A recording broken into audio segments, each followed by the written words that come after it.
النجم عودنا بالتحدي، إن شاء الله الانتصار يكون أيضا للنجم الرياضي الساحلي. نعود إلى الملعب الأولمبي برادس. هاي الفكرة على مدارج هذا الملعب في هذه الأمسية الكروية اللي تجمع ممثل تونس شيخ الأندية التونسية بنادي أزامة التنزاني. لقاء الإياب وبعد مباراة ذهاب انتهت لصالح ممثل تنزانيا 2-1. مباراة سفر الحكم الجنوب افريقي دانيال بنات هيثم جويني رغم مبادرة الترجي بالتسجيل في الدقيقة 34. فريد موسى عدل لنادي التنزاني في الدقيقة 69، وبعد دقيقة رمضان سينغانو سجل الهدف الثاني. لكن الترجي ماهوش مستعد باش يخرج من هذه المباراة دون التأهل إلى الدور الثالث من مسابقة كأس الكونفدرالية الإفريقية لكرة القدم. شيخ الأندية التونسية قادر على التحدي وكسب الفوز في هذا اللقاء. نعود مشاهدينا الكرام لنذكر بتشكيلتي الفريقين، وهذه فكرة قاعد ينتخبوا فيها على أحباء الترجي اللي جاوا للمساندة والتشجيع في هذه المباراة. نبدأ بتشكيلة الفريق الضيف نادي أزامة التنزاني. في حراسة المرمى أيشي سلوم مناو، 19 جون رابيدان بوكو هاي أمامكم، 3 إدوارد نيوني، 5 عمر وزير، 26 ديفيد خوان، 12 أجري أمبروز، 10 بولو الفريد، 8 رمضان يحيى، 13 دومايو إيرود، 9 سلوم أبو بكر، 18 فريد موسى هو صاحب الهدف الثاني في مباراة الذهاب بدار السلام بتنزانيا. الاحتياطيون في تشكيلة نادي أزامة التنزاني: حارس مرمى احتياطي موديني عزي رقم 1 15 سعيد حسين، 23 مو نواكيمي، 22 كميس ميشوا، 20 رقم 20 في بنك الاحتياط موداتير يايا، 9 ألام وانجا، و11 ديدي إيلونيا. تشكيلة الترجي الرياضي التونسي: في حراسة المرمى معز بن شريفية 1 24 إيهاب المباركي، 26 حسين الربيع، 5 شمس الدين الذوادي، 30 محمد علي اليعقوبي، 15 فوسيني كولبالي، 4 حسين الراقد، 18 سعد بقير، 8 ادريس المحيسي، 14 هيثم جويني، و11 فخر الدين بن يوسف. هاي امامكم تشكيله الترجي والمدرب طبعا عمار الصويح. الاحتياطيون: علي جمل في حراسه المرمى حارس احتياطي 23، 28 محمد امين النفزي، 13 علي المشاني، 10 الياس الجلاشي، 19 ادم الرجيبي، 20 شاكر قيعي، و7 برنارد بولبوا. مدرب النادي أزامة التنزاني هو الانجليزي ستيوارت آل. هذا اللقاء طاقم تحكيم من المغرب الشقيق بإدارة الحكم رضوان جيد. هاو أمامكم حكم المباراة الدولي منذ 2009، يسفر للمرة الثامنة مباراة لفريق تونسي في كؤوس أفريقية والثاني للترجي. احتفل هذا الشهر هذا الحكم بعيد ميلاده 37. قلنا الترجي يلعب اللقاء رقم 40 في كأس الكونفدرالية الأفريقية أمامكم معز بن شريفية. في ال 39 مباراة السابقة 18 انتصار، 6 تعادلات، 15 هزيمة. الترجي أحرز الكأس عام 97، 2006 بلغ دور المجموعتين، 2008 خرج من الدور الثالث، 2015 بلغ دور المجموعتين، وإن شاء الله في حال الانتصار اليوم يتأهل للدور الثالث. هذا حكم المباراة مرة أخرى على الصورة في انتظار انطلاق هذا اللقاء رقم 14 الأندية التونسية ضد الأندية التنزانية. في الستة لقاءات السابقة الأندية التونسية لا تفرط في الانتصار كمستضيفة الأندية التنزانية، سجلت 19 وقبلت هدف وحيد. وانطلاق المباراة، انطلاق المباراة والتمنيات بالتأهل ممثل تونس الترجي الرياضي، ونرجع على منوال الملعب القابسي ستيدا اللي فاز بثلاثية على حساب نادي الزنكوا الزامبي. الفرحة كانت كبيرة في قابس. مبروك للملعب القابسي، وإن شاء الله العاقبة للترجي غدوة للنجم الساحلي. تمشي كرة طويلة ما يخلطش دريس محيسي. هاو أمامكم محيسي دقيقة لعب الترجي يدخل مباشرة في الموضوع. لقاء اليوم هو رقم 260 ما شاء الله للترجي في الكؤوس الافريقيه. في 259 مباراه سابقه الاحمر والاصفر انتصر 137 مره، تعادل 62 وانهزم في 60 مباراه. سجل 439 هدف وقبل 219. تخرج كره تماس. لقاء يدور تحت الاضواء الكاشفه، طبعا انطلق في الساعه 7 مساء.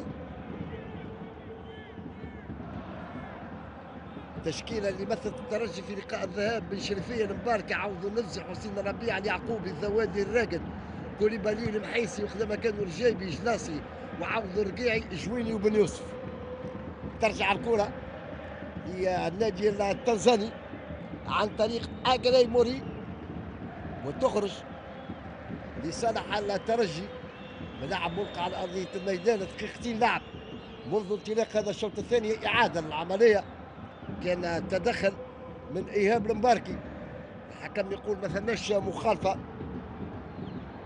محمد علي اليعقوبي، طقس جميل.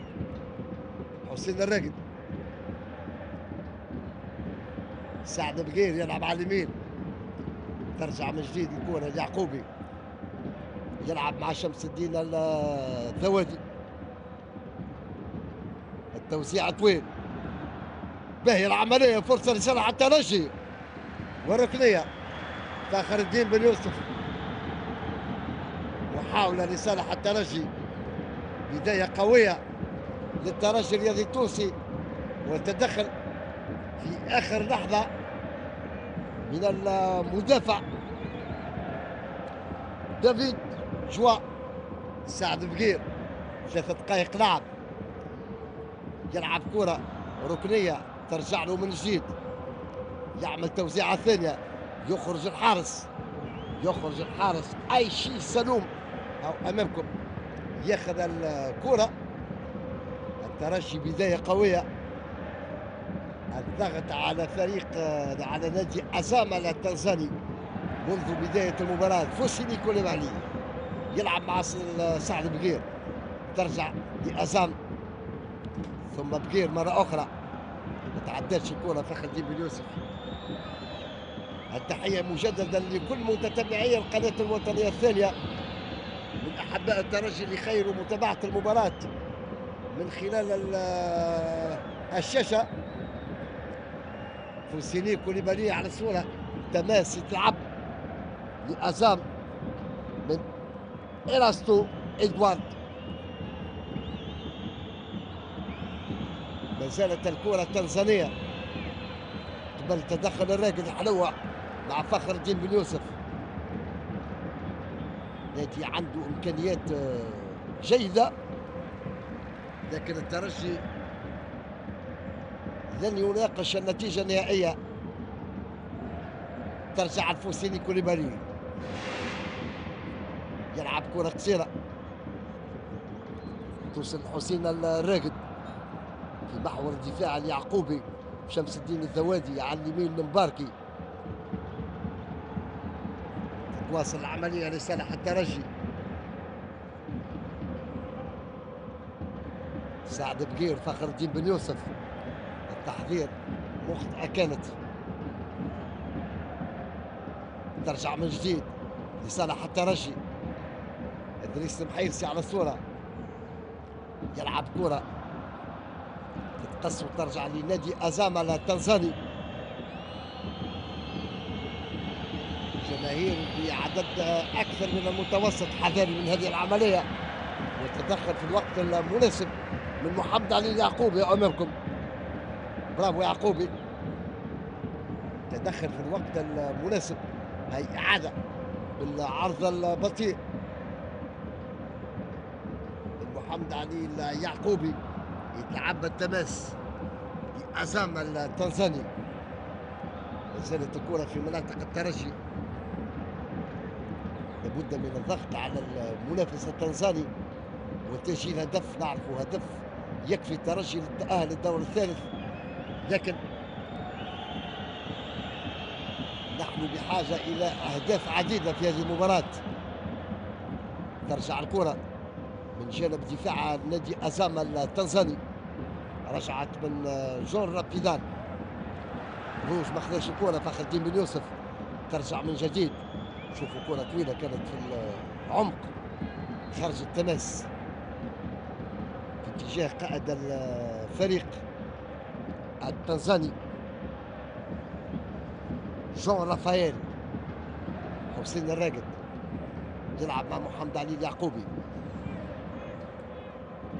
يعقوبي يرجع الكوليبالي، سعد بغير على يساره فما حسين الربيع، على الجهه اليمين للدفاع إيهاب المباركي. باهية العملية، باهية العملية، تدخل وكرة في الركنية، ركنية لصالح الترجي، ركنية لصالح الترجي بعد تدخل وزير سلوم كنتوا تشاهدوا فيه رقم 26 على يسار مرمى الحارس عايشي سلوم او امامكم سعد بغير يخلي الكرة تنفيذ باش يكون باليمين، مقوسة في محور الدفاع، ما زالت لصالح الترجي. واللي كرة ثانية ترجع لنادي أزام التنزاني، يلعب على الهجومات المعاكسة ويلعب في الكرات الطويلة كيف ما قاعدين تلاحظوا. ثم مخالفة صفرها الحكم المغربي حكم المباراة على ضوء جيد. هي إعادة لعملية المخالفة بعد تدخل إيهاب المباركي، موجودة المخالفة على رقم 24.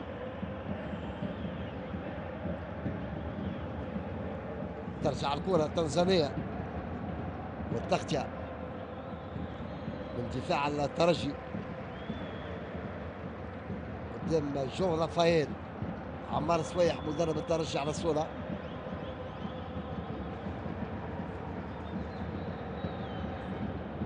ترجع الكرة من جديد. لقاء الذهاب صفر الحكم الجنوب افريقي دانيال بنات.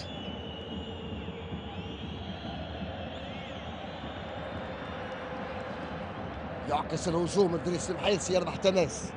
هذا اللقاء الرابع على الترجي ضد فريق تنزاني، الاول كان في 2007 ملعب منزه نفس هذا الدور لكن لحساب كاس رابطه الابطال الافريقيه. الترجي انتصر على يانج افريكانز 3-0 بعد جزء اسابيع تعادل دون اهداف في شهر افريل 2007 بدار السلام. الارقام مد بها مشكور زميلنا عماد الكيلاني. ترجع الكره فوسيلي كوليبالي، كوليبالي يلعب كره قصيره، شوفوا كيفاش غير المراكز ولا يلعب فخر الدين بن يوسف. تتعدى الكره، فرصه لصالح الترجي لكن تغطيه مره اخرى من إيراستو إدوارد. ترجع لنادي أزام التنزاني، تماس لصالح الترجي بعد رفع الرايه من حكم المساعد الثاني المغربي عصام بن بابا. ثم ركنيه، ركنيه على يسار الحارس ايشي سلومه وتماس، تماس على يسار الحارس التنزاني. ملخص هذه المباراة، مباراة الملعب القابسي واجواء الفرحه في قابس، وغدوه ان شاء الله لمباراة النجم. خلينا نقولوا اجواء الفرحه من الان. ملخص الثلاث لقاءات واركان اخرى ضمن برنامج الاربعاء الرياضي غدوه ان شاء الله في موعد استثنائي على القناه الوطنيه الاولى. ترجع لنادي أزام، ثم تسلل، ثم رايه من حكم المساعد الاول امامكم المغربي عصام بن بابا او مهيب عبد الله الفيلاني، هو الحكم المساعد الاول.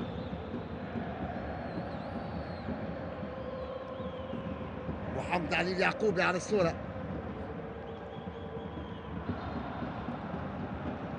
ثم لاعب من الترجي ملقى على ارضيه الميدان ايهاب المباركي. ان شاء الله لاباس ايهاب،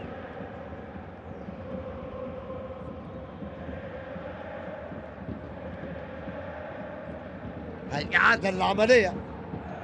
شفتوا فما مخالفه واضحه ان شاء الله لاباس ايهاب المباركي. وفكره عن جانب من احباء الترجي على مدارج الملعب الأولمبي برادس. فرحة كبيرة في العشر دقائق الأولى إن شاء الله تكمل بتأهل ممثل كرة القدم التونسية الترجي الرياضي. اليوم العشية الفرحة كانت في قابس، وإن شاء الله الليلة في الليل باش تكون في تونس بتأهل الترجي، وغدوة في سوسة إن شاء الله. تابعوا هذه العملية، فرصة لصالح الترجي، ركنية إشارة من الحكم المساعد الأول مهيب عبد الله فيلاني. يلا يا سعد يا بقير، أعطينا كرة في المكان المناسب، وهدف في الربع ساعة الأول من المباراة. سعد بقير ينفذ في القائم الثاني التحضير مرة أولى، كرة ثانية راجعة، التسديد وجانبية. لا يحضر الهدف، الهدف قاعد يحضر لصالح الترجي. حارس التنزاني رجع الكرة، لاباكو تشوفوا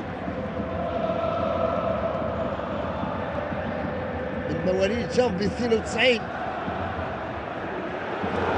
باهي العملية الأولى والثانية وينو؟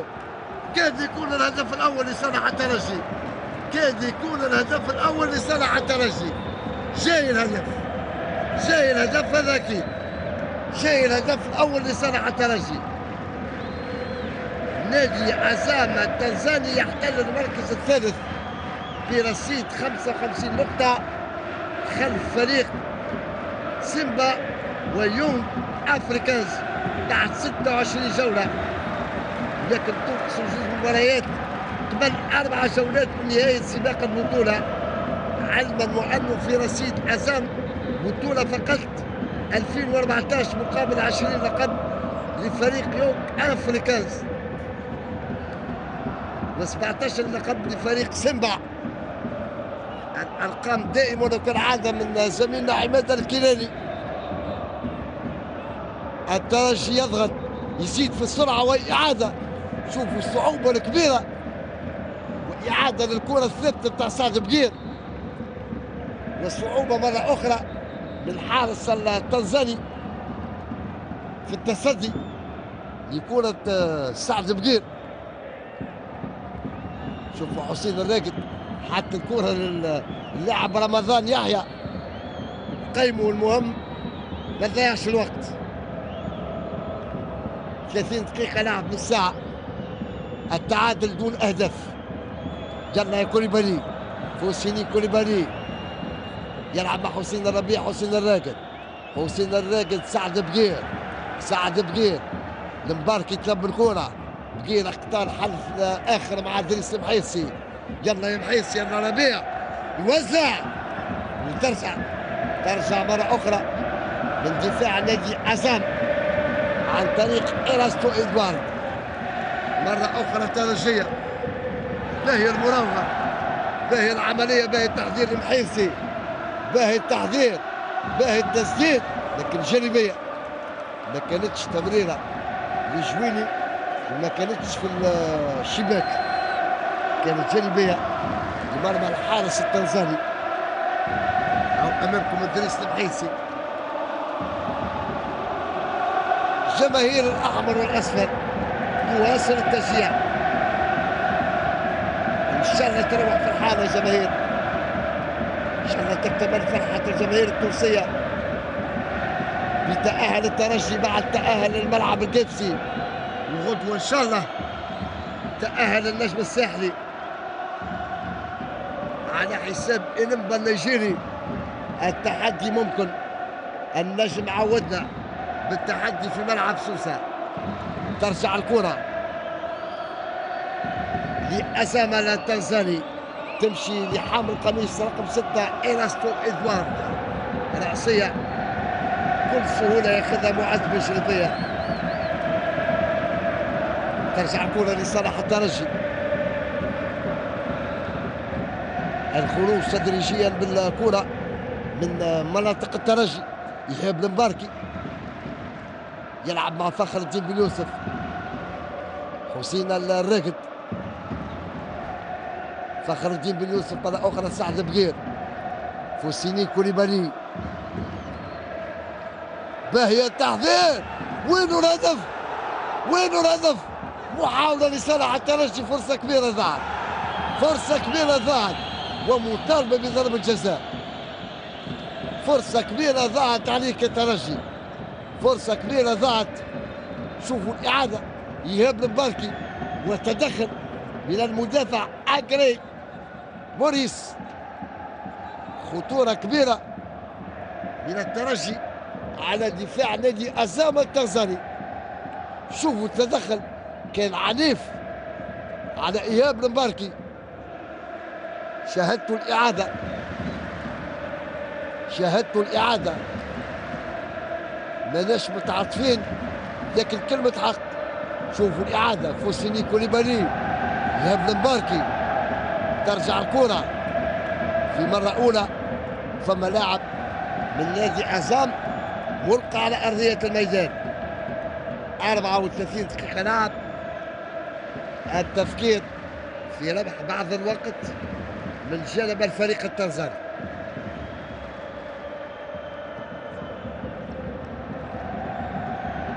جماهير الترجي تواصل التشجيع في هذه السهرة الكروية بالملعب الأولمبي برادس، في نقل مباشر على القناة الوطنية الثانية، بعد ما استمتعتوا بمباراة الملعب القبسي ضد نادي زنكو الزامبي وتأهل ستيدا. إن شاء الله تأهل الترجي هنا في الملعب الأولمبي برادس. ومرة أخرى نقولوا النجم غدوة في أولمبي سوسة إن شاء الله. ترجع الكرة بمخالفة لصالح الترجي. إدريس المحيسي هو اللي مشيت ولا التنفيذ. سعد بقيل يبعد عن الكرة في الخط الخلفي عند حسين الربيع وشمس الدين الذوادي. ذوادي يرفع كرة بعيدة. الترجي مش قاعد ثابت كيف ما يلزم في الخط الأمامي. عمار الصويح على الصورة، لابد من تعديل بعض الأمور. تماسي صالح نادي أزام التنزاني، والكرة مرة أخرى لأبناء المدرب الإنجليزي ستيوارت هال، لكن الكرة تعود للترجي. الحكم المغربي رضوان جيد يقول لا، الكرة تنزانية. التماس لأزام، تتلعب بالكرة طويلة. قائد الفريق جون رافائيل، لكن تمشي لهيثم جويني. فما مخالفة على هيثم، والله واضحة المخالفة. عملت الملاحظة قبل ما يزفر الحكم المغربي رضوان جيد، واضحة. فما مسك من اليد والقميص على هيثم جويني، واضح. 36 دقيقة. شوفوا الإعادة، شوفوا الإعادة، شوفوا كيفاش المدافع أطلب في مسك هيثم جويني. يلا يا سعد بقير، هذه الكرة الثابتة الرابعة أو الخامسة لصالح الترجي. الخامسة بالفعل، الخامسة، الكرة الخامسة الثابتة. سعد بقير يوزع، لكن ترجع إدريس الحيسي عالية. قلنا تسرع، لا نعم للسرعة لا للتسرع. قدام مرمى الحارس التنزاني، هاو أمامكم أي شيء سلوم باش يرجع الكرة بضربة مرمى لنادي أزام التنزاني. ترجع الكرة لحسين الراقد، ما زالت لصالح الترجي.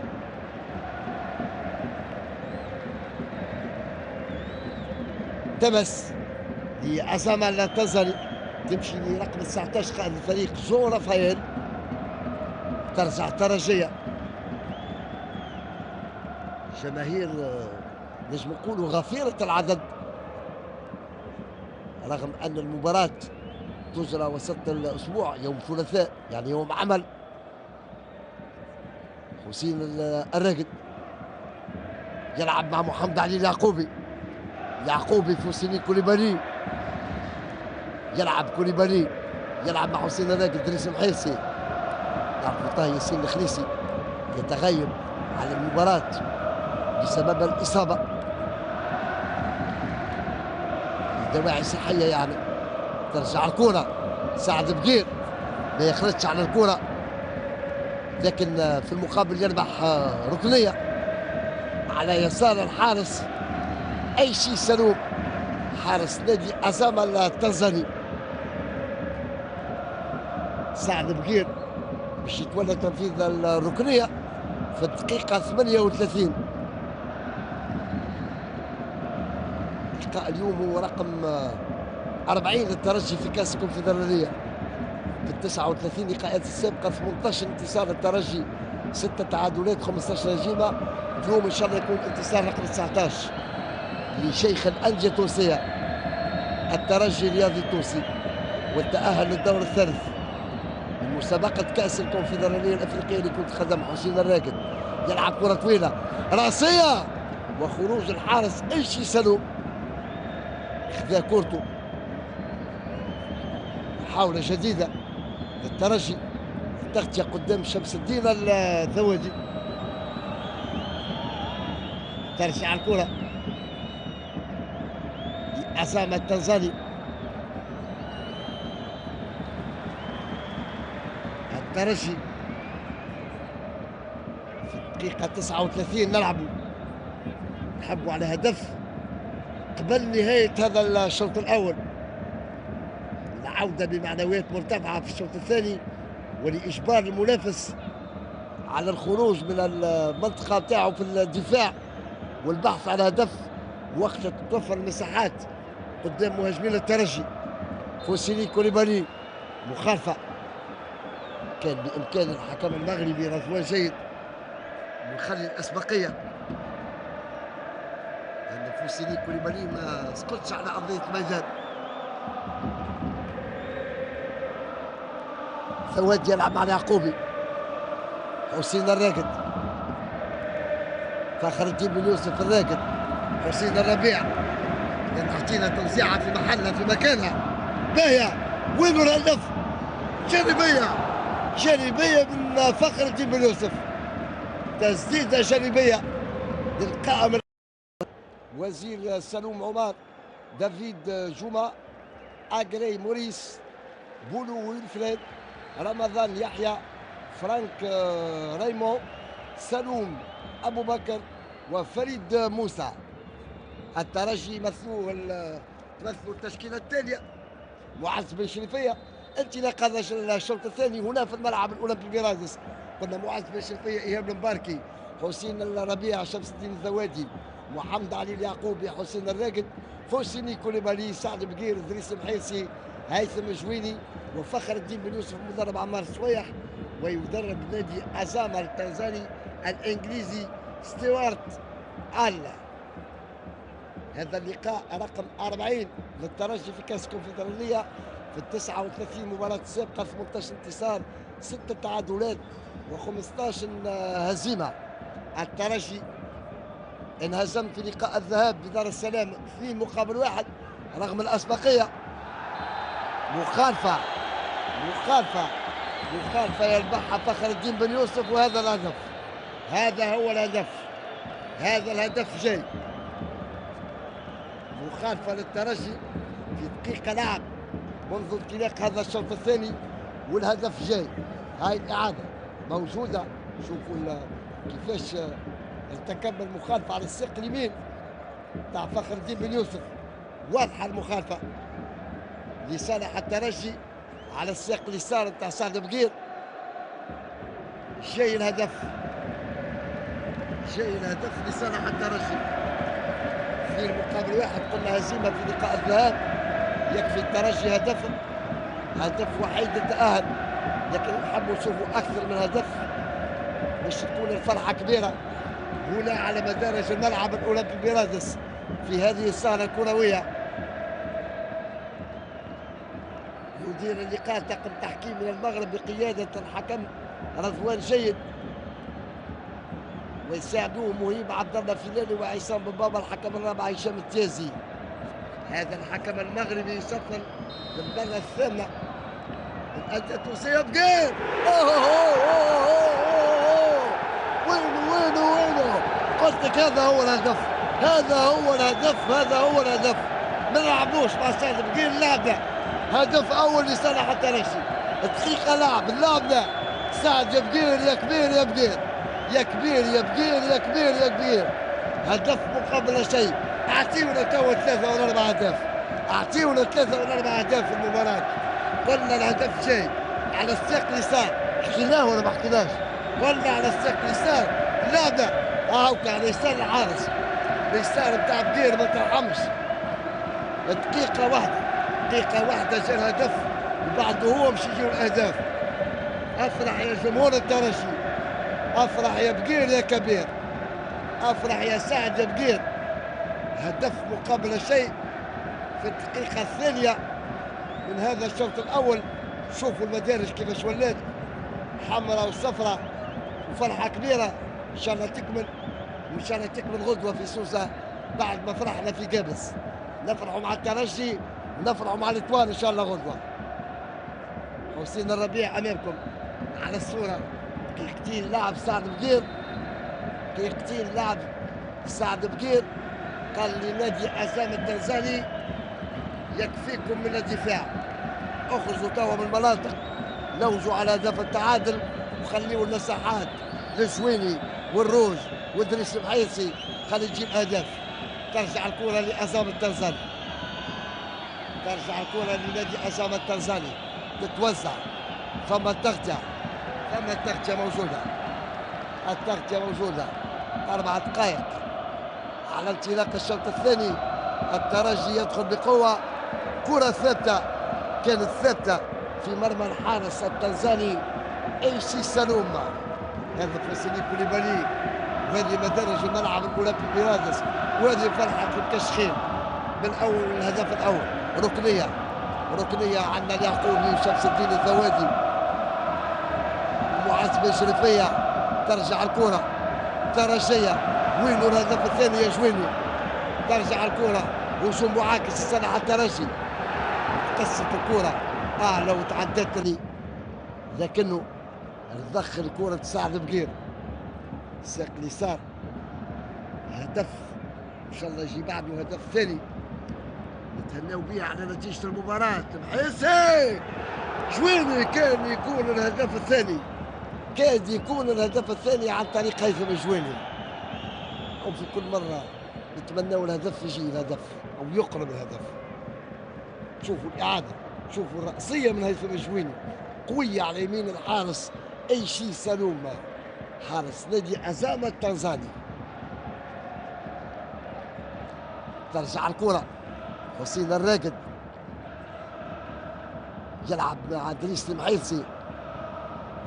طه ياسين الخليسي يتغيب عن هذه المباراة لأسباب صحية.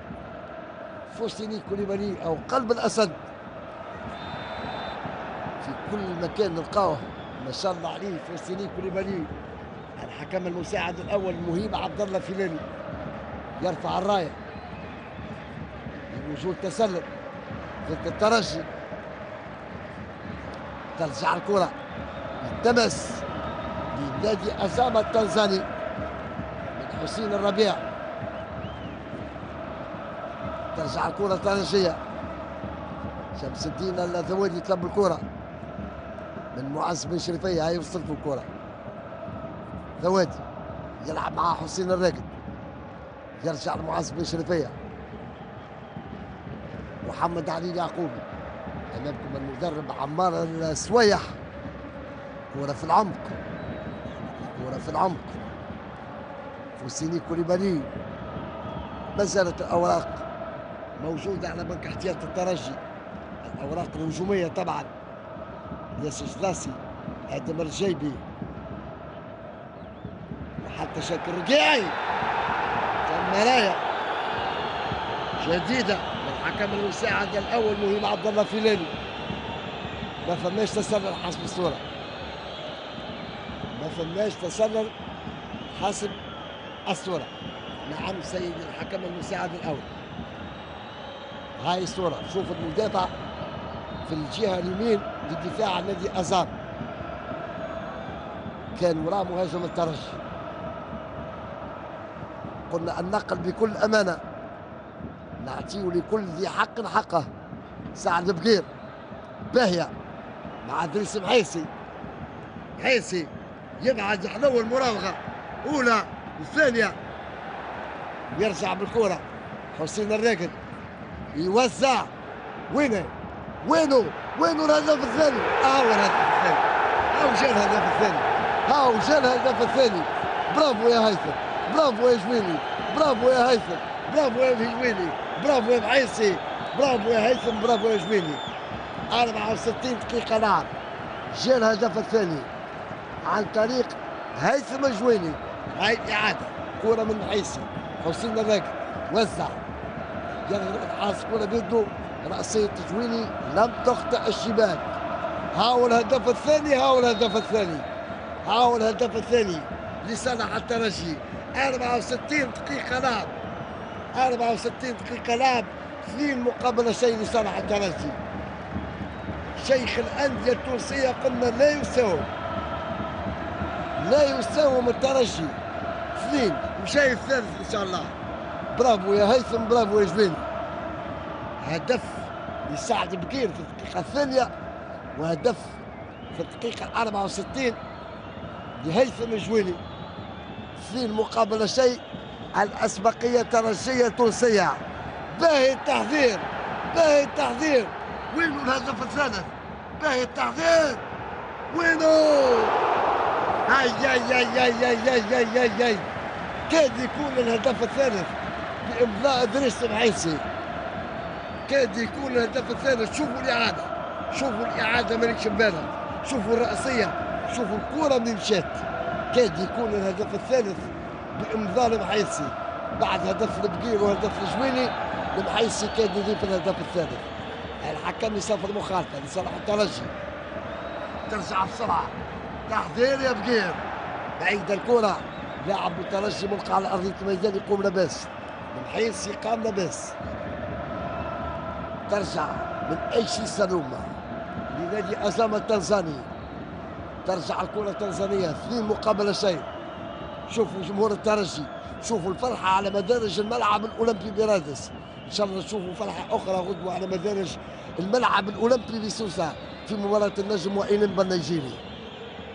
النجم قادر على التحدي وأثبت هذا في أكثر من مباراة. ربح ال5 وربح ال4 في سوسة، قادر يربح ال4 وال5 غدوة إن شاء الله بفضل القليم وجمهور النجم. هاي فرحة جماهير الترجي. 66 دقيقة لعب، ادريس محيسي ان شاء الله لاباس.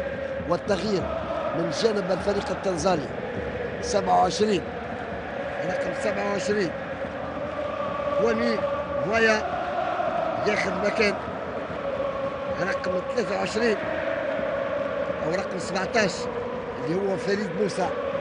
خميس باشا ياخذ مكان فريد موسى. بنك احتياط نادي أزامة التنزاني، بنك احتياط أزامة التنزاني. وفكرة هذه إعادة عمل هدف، انتم تاخذوا فكرة. هاي فرحة جويني، وفكرة عن جانب من أحباء الترجي اللي تابعوا في هذه المباراة. جماهير غفيرة رغم أنه يوم عمل.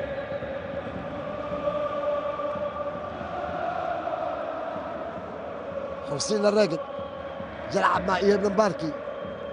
حسين الراقد مرة أخرى يرجع بالكرة لشمس الدين الذوادي. هذا اللاعب رقم 22 كومي. 2 مقابل شيء، والترجي عنده هدف في مباراة الذهاب. فهمتوا الوضعية، فهمتوا باش مطالب الفريق التنزاني أزام. الترجي كان يكفيه هدف للتأهل، سجل 2.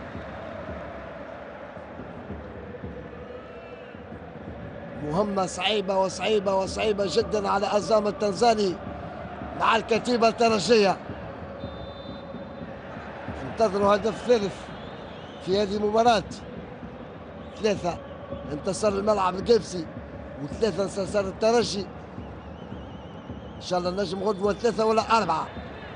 نحبوا 4 غدوة ضد إنبا النيجيري. حسين الربيع الظهير الايسر للترجي، كنتوا تتابعوا فيه على الصوره. ترجع الكره لأزامة التنزاني وتدخل هيثم الجويني ومش مخالفه. ترجع الكره التنزانيه. المواعيد الرياضيه متواصله على التلفزه التونسيه، القناتين الاولى والثانيه. ملعب القبس تبعتوه على الاولى والترجي على الثانيه. غدوه تابعوا النجم. الحكم المساعد الاول مهيب عبد الله فيلري رفع الرايه. رجعت الكره لأسامة التنزاني قائد الفريق جو رافائيل. رجع بالكره. الحذر موجود، اليقظه موجوده في دفاع الترجي. يعقوب الذوادي، الربيع، المباركي، معز بن شريفيه، وقدامهم كوليبالي والراقد وبقير والمحيسي والجويني وبن يوسف. ترجع الكره لأزامة التنزاني. فما مخالفه، صحيح فما مخالفه ضد شمس الدين الذوادي. هاي إعادة واضحه موجوده المخالفه. بإمكان عمار السويح بعد القليل من الوقت القيام بتغييرات وإعطاء نفس جديد. ربما دخول الرجيبي يضيف الكثير لخط الهجوم. ياسر جلاصي أيضا، وتمكين اللاعبين من الراحة. ترجع الكرة حذاري ما نحبوش حتى هدف في شباك معز بن شريفية. باهية الكرة طويلة لكن في دين الحارس اي شيء سلوم. ترجع من اجري موريس تنزانيا والتغطية من جانب الترجي. اولى وثانية حسين الراقد. اخرج من التسلل، اخرج من التسلل لجويني. خرج الحارس اي شيء سلوم. حلوة من راقد. شو كيش خذا الكرة رغم صعوبة التمريرة. ترجع من محيسي. شمس الدين الذوادي يلعب. تمشي الكرة. محمد علي اليعقوبي. يلعب مع فوسيني كوليبالي. إيهاب المباركي. كوليبالي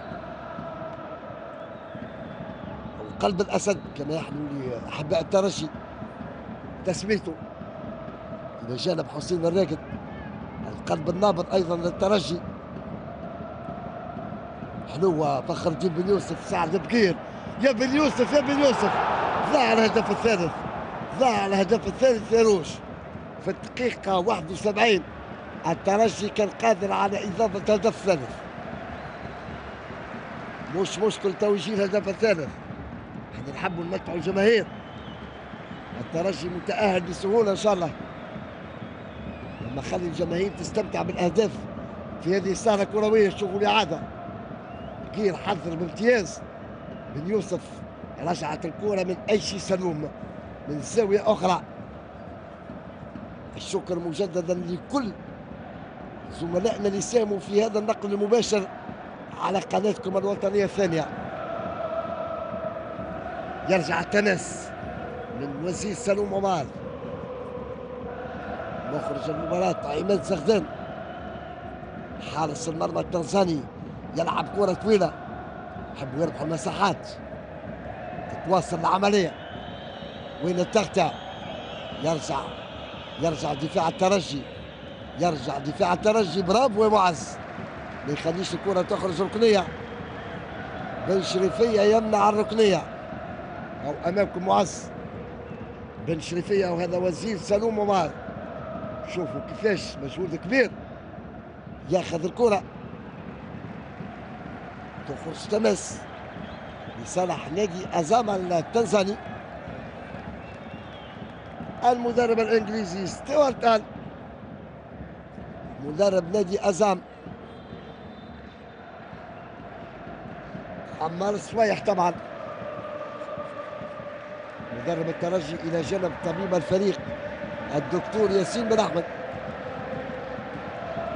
الأهازيج متواصلة والفرحة متواصلة، إن شاء الله تتواصل، إن شاء الله تكمل الفرحة وتتواصل غدوة إن شاء الله في سوسة. تغيير الياس جلاسي، قلنا فما الورقات موجودة، الرجيبي وجلاسي على بنك الاحتياط، أو سمعنا عمار صبيح. الياس جلاسي إلى جانب المدرب عمار صبيح ياخذ في بعض التعليمات والنصائح قبل ما ينزل الميدان. ترجع الكرة التنزانية، قائد الفريق يسدد بعيدة، جون رافائيل، ضربة مرمى لصالح الترجي. ها أمامكم جون رافائيل قائد الفريق، إعادة العملية، كورته كانت بعيدة وبعيدة برشا على مرمى الحارس معز بن شرفية.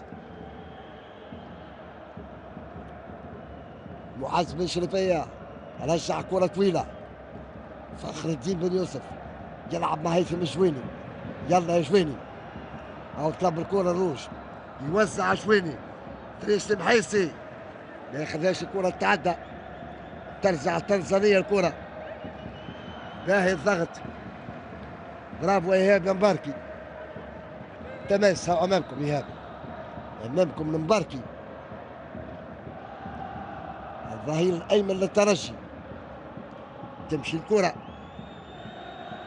فرانك ريمون رقم 18، لكن ترجع ترجية.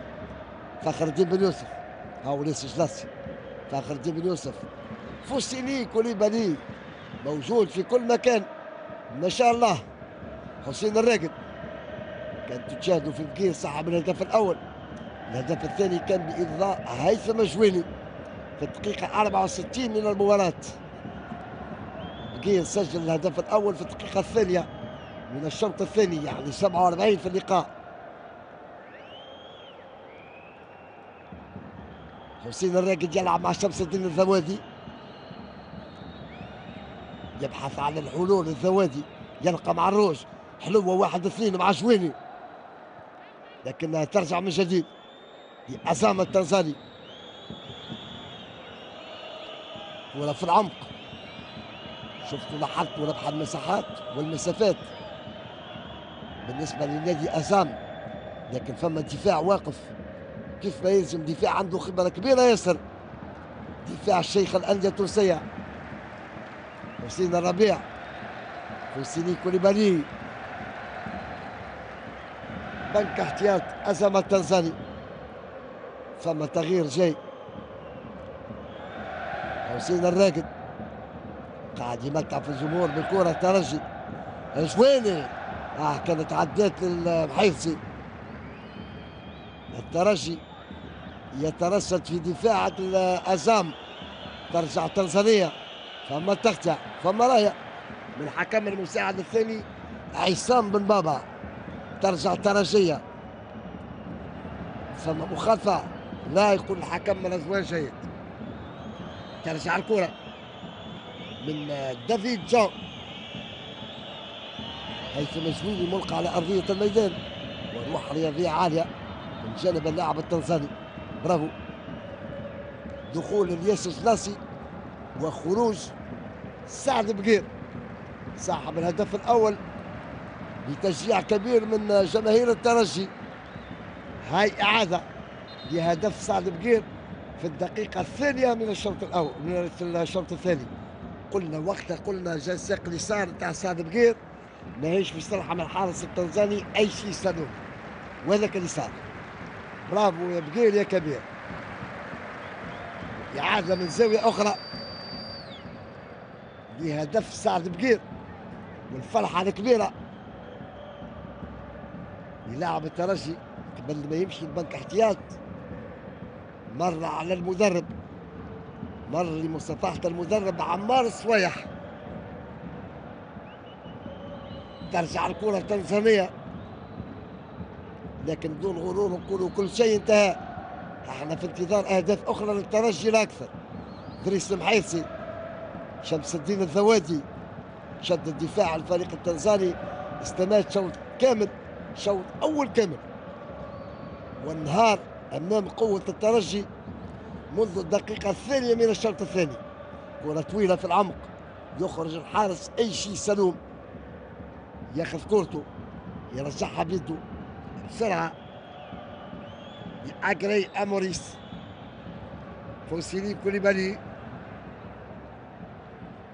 ما زالت ترجية. الياس جلاسي معوض سعد بقير يلعب الكرة مع إيهاب المباركي. شمس الدين الجوهر الذوادي.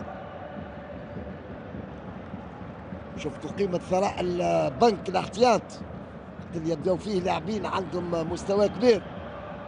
المدرب يخدم في راحة كبيرة. ياسر جلاسي، ادم الرجيبي، علي المشاني، امين النفسي، شاكر الرقيعي، برنار بلبوا. ثم رايه من مهيب عبد الله فيلالي. قلنا وقت اللي يبدا بنك الاحتياط ثري يكون المدرب مرتاح. تغيير من جانب نادي ازاما التنزاني رقم 23 يعوض رقم 8 سلوم ابو بكر، يخرج ويعوض حميد ماد. دي 14 رقم 11 ياخذ مكان رقم 26 وزير سلوم ومال. ترجع الكرة دريس المحيسي، يهز الكرة فخر الدين بن يوسف قبل ما تخرج التماس. يرجع الحسين الربيع، فوسيني كوليبالي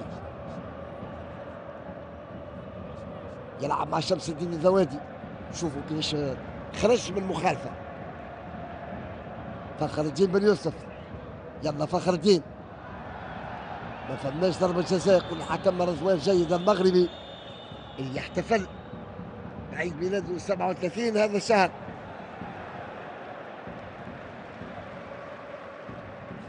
من المغرب الشقيق رضوان جيد. ياسر جلاسي يلعب مع شمس الدين الذوادي.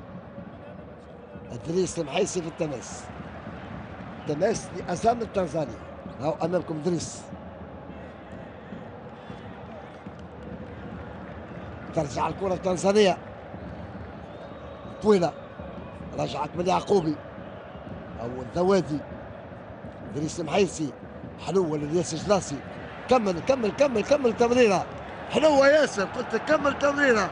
وينو يا شميني، وينو يا روج، وينو يا شميني، وينو يا روج، وينو يا روج. جا الهدف الثالث، جا الهدف الثالث، جا الهدف الثالث. 81 دقيقة. فخر الدين بن يوسف. شوفوا كيفاش هيثم الجويني ما اختارش الحل الفردي، يلقى بن يوسف في وضعية باهية، حضر له. جا الهدف الثالث، انتهى كل شيء. برافو يا جويني، برافو يا فخر الدين. 3 مقابل شيء وانتهى كل شيء. 3 مقابل شيء وانتهى كل شيء. هاي الثلاثية بتاع الملعب القابسي، هاي ولات في ملعب الأولمبي ميراز. 3 في العشية و3 في الليل. برافو يا فخر الدين. 3 مقابل شيء. وجماهير الترجي تتجاوب مع الهدف الثالث في الروج. فرحة كبيرة. نعم، من حقك، من حقك يا جمهور الترجي باش تفرح، من حقك يا جمهور المكشخة باش تفرح بهذا الفريق. قلنا 2 مقابل 1، راهو الفرق التونسية قادرة على رفع التحدي، وهاو التأكيد. اليوم العشية في قابس، واليوم في الليل في ملعب الأولمبي ميرادس، وغدوة تزيدوا تأكدوا مع النجم الساحلي إن شاء الله. شيء مو صعيب على كرة القدم التونسية وعلى الأندية واللاعبية التوانسة. ترجع الكرة للزوادي، ما يسالش هدف رابع، ما يسالش، لكن 3 يكفيو في الدقيقة 83. باهي مراوغة على الأقل في المباراة كاملة، مراوغة وقت فنية لنادي أزام التنزاني فيها البركة. أكثر من هكا الترجي ما يسمع بشيء. أنا يقول لي زميلي عماد الكناني اسمه رضوان جيد الحكم، هنا يكتبوا على ورقة التحكيم رضوان جياد. عماد الكناني يوصل لي يقول لي راهو رضوان عقري موريس رقم 13 والتغيير، التغيير رقم 4 باش يخرج من جانب الترجي وهو حسين الراقد، ويخلي مكانه للشاكر الربيعي. شارة القيادة تتحول من راقد المعز بن شرفية. كوليبالي يمشي لمستطاعة حسين الراقد. هذا الرقيعي أمامكم ياخذ مكانه. شاهدت الحكم المغربي على ضمان جيد. الرقيعي ياخذ مكان حسين الراقد. مدرب عمار الصبيح يستوفي التغييرات 3 في هذه المباراة. ترجع الكرة التنزانية على يسار دفاع الترجي. بنحبوا نقبلوا حتى هدف. برافو يا بن شرفية، سمعتي؟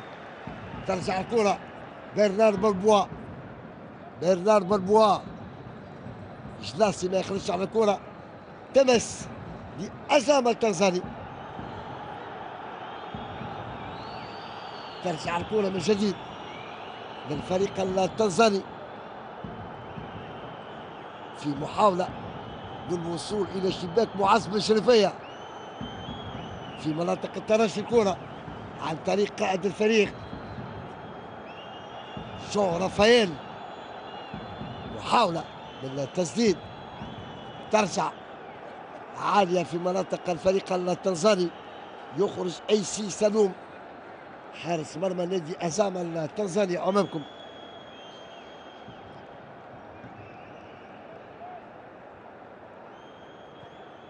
دخلنا في الدقيقة 90 من الوقت الأصلي.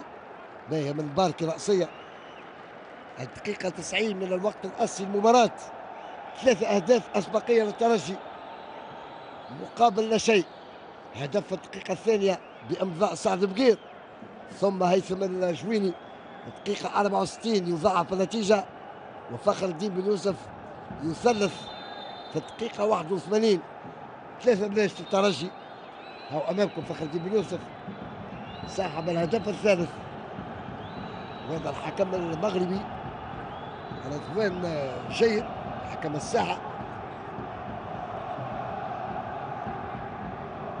رأسية إعادة لعملية المخالفة. ترجع الكرة